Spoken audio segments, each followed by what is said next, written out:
Once upon a time, the town of Mountain View, Missouri was the center of the cosmic universe. The more I dove into his story, I just found it fascinating.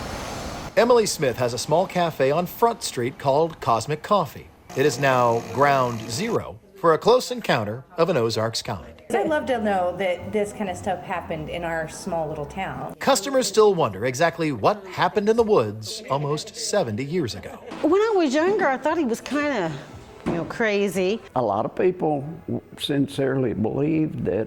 I don't mind listening to the stories all day long. Cosmic Coffee is named after a local legend. About 3 decades after Buck Rogers rose to fame, Buck Nelson made a claim. He met aliens. He wasn't abducted by aliens because he went willingly. Yep, in July of 1954, Buck took this photo of what he says are 3 flying saucers over his ranch. Over the next 9 months, these UFOs would visit him 5 times. And on that 5th visit, he and his dog went into the spacecraft.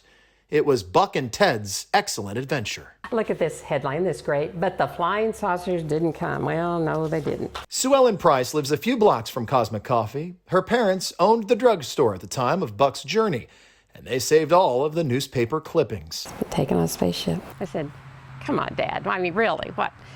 And he said, Buck understood how people thought and what they were looking for. He was outgoing. He had the clearest blue eyes, I think, of anybody that I ever saw.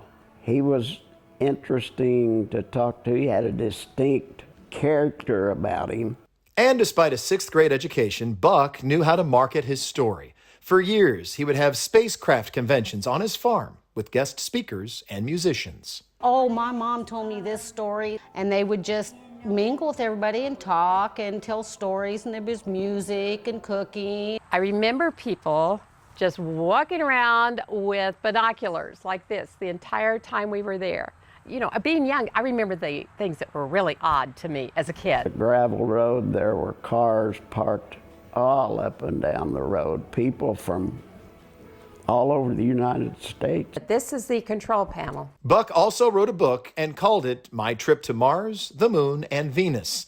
Back in 1956 here, he described a computer on Venus, saying the planet has TV sets that read books to you and play music.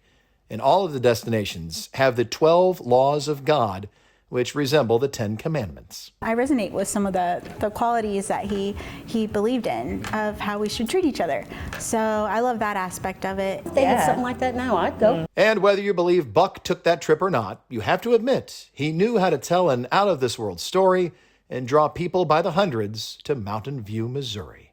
I think it's so special that a gentleman from the 50s has a story that we can still talk about and that can bring people to our small town.